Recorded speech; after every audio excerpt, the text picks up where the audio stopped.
As with any baseball season, or any portion of any baseball season, you're going to have stories within the story. And man, your favorite team has one going on that's pretty significant at the position behind the plate. Good morning to you. Good Tuesday morning from New York. I'm Dejan Kovacevic of DK Pittsburgh Sports, and this is Daily Shot of Pirates. It comes your way bright and early every weekday. If you're into football and or hockey, I also offer daily shots of Steelers and Penguins in the same place that you found this. Mets 6, Pirates 3.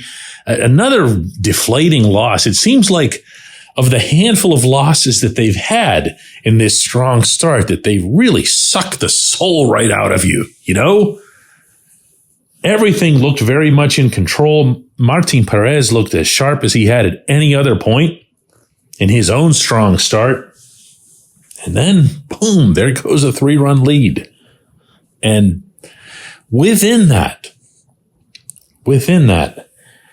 Henry Davis, your resident number 1 overall pick, at least until Paul Skeens arrives, went 0 for 4, struck out again, looking committed, depending on your viewpoint on this. And I kind of had mixed feelings on some of these myself, but depending on your viewpoint, was at least involved or peripherally involved in 3 miscues in the field.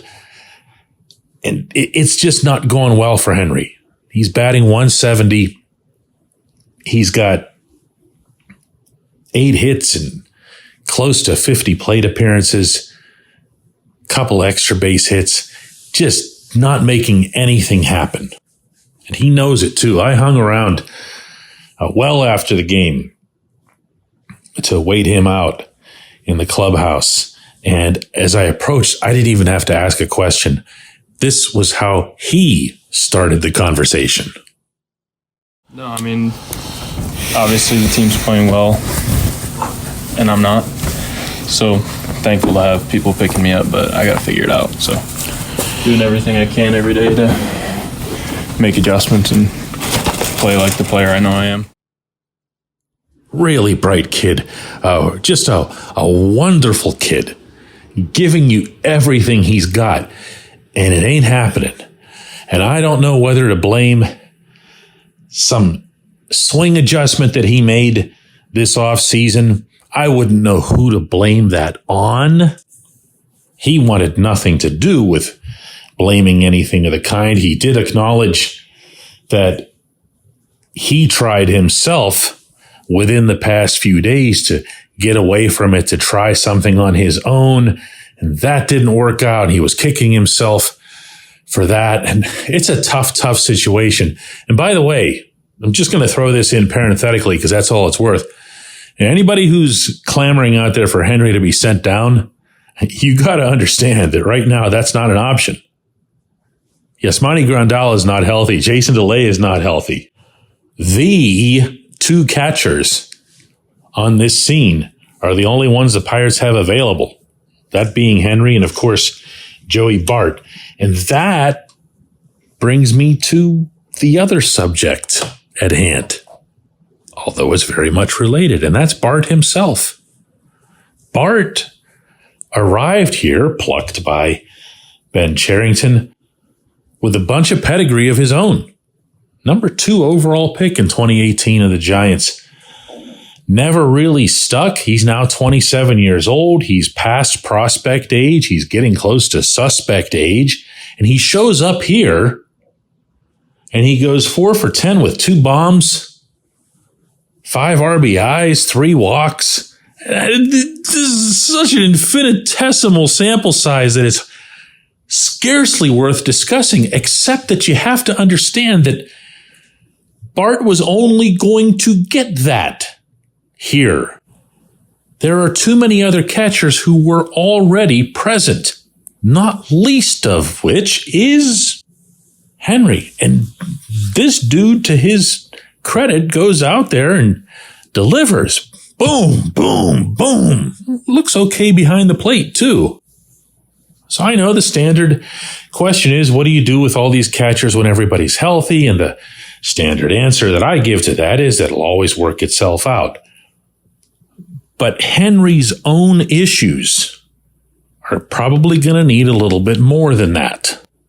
He's struggling at the plate. He acknowledged to me last night after the game that he's carried some of those struggles behind the plate, which really hadn't been a problem for him back whenever he was mashing in spring training. And it hadn't been a problem for him over the first couple weeks of the season, at least not visibly, at least not stuff that the untrained, unprofessional eye would be able to pick up on. But when you see some of the stuff last night, him trying to backhand that slider from Aroldis Chapman, it gets away from him. Then he, maybe out of frustration, makes a bad throw down to first base that didn't even need to be made. It goes out into right field. The runners didn't go anywhere from there, but still just such a rotten look and a rotten feel to it. My own sense for this young man is that his bat has to come first. When he hits, everything else feels as if it falls into place for him. That's the player and the person that I saw in Bradenton. That's the player and the person that the people responsible now at field level have to find a way to get back. Hey, you know what? This isn't going to be one of those players they can hide in the minors. This isn't going to be one of those where they can say, let's just send him back because he's not doing enough. Inside the same building at 115 Federal Street, a consensus was reached among this team's top baseball people that the number one player in the land in 2021 was Henry Davis. They're not going to be seeing eye to eye with the people at field level who say, maybe he's not so good. When we come back, J1Q. This portion of Daily Shot of Pirates is brought to you by our friends at North Shore Tavern that's directly across Federal Street from PNC Park. It's home of Steak on a Stone, an eating experience, underscoring the word experience. The steak is brought to you partially cooked on an 800-degree stone, and you do the rest. It's a ton of fun, it's a great meal, and it's a baseball atmosphere like no other in Pittsburgh. North Shore Tavern, right across Federal Street from PNC Park.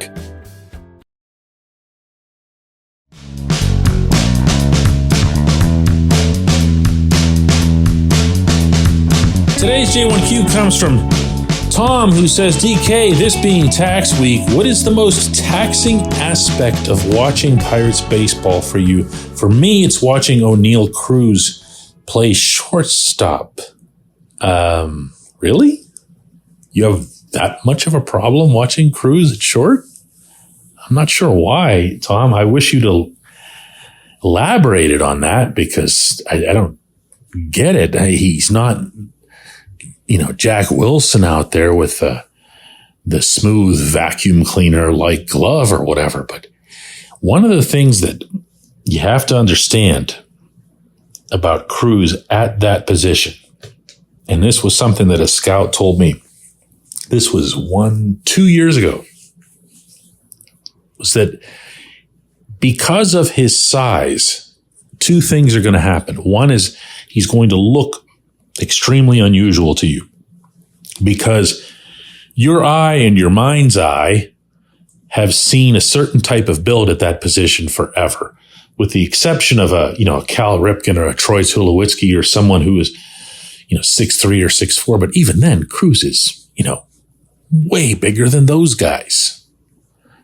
So it just doesn't look right. So as a result, the body motions aren't going to look right, maybe, to you, because they're not familiar. They're not fluid in the way that you think of fluidity at that position.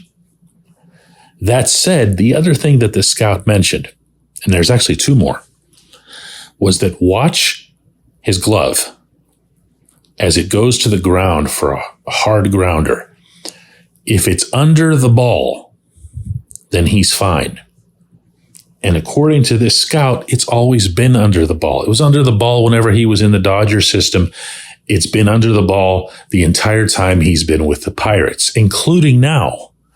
That's extremely important. Not according to me, but according to this scout.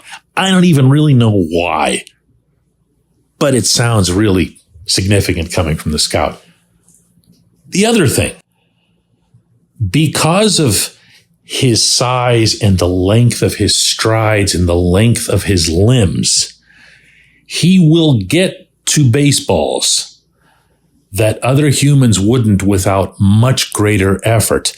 The humans making the greater effort are going to look like they're more athletic and more dynamic when Cruz takes 2.5 steps for someone else needing 3.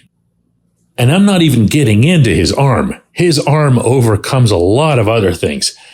I thought when I first saw your entry that you were going to talk about Cruz's struggles at the plate of late. He's 0 for his last 9 with 7 Ks, had some pretty klutzy looking at bats last night. He'll snap out of that. I don't worry about him at the plate like at all. But since you additionally, within your question, asked me what it is that drives me the most nuts when I'm watching this team, it's by far looking at strike 3. I can't. They do this, Tom, with people all over the bases. They do it with 2 outs. They do it regardless of the game settings. And it just blows my mind that there's anybody at any level of this organization, never mind at the very top, who watches this on a regular basis and says, yes, this is fine. This is fine. This is conducive to good offense. This is what we strive to be. And I understand there have been some tangible rewards for it already this season, that it's nice to run up people's pitch counts.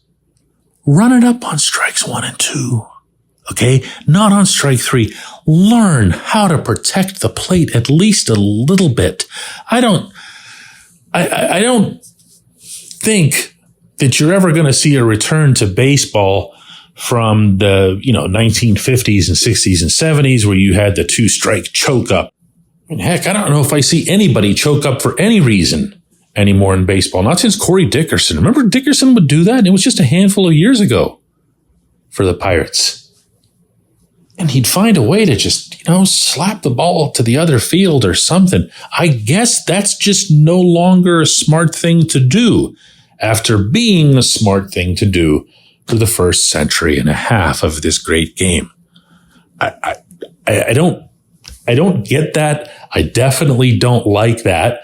I'm open-minded to what might make it better, but I've yet to be convinced on that front or even close to it. Seeing this team just say, yeah, you know what? It's already strike 2. What difference is strike 3 going to make? That's what that looks like at times. I appreciate the question. I appreciate everybody listening to Daily Shot of Pirates, and we'll have another one from here in New York tomorrow.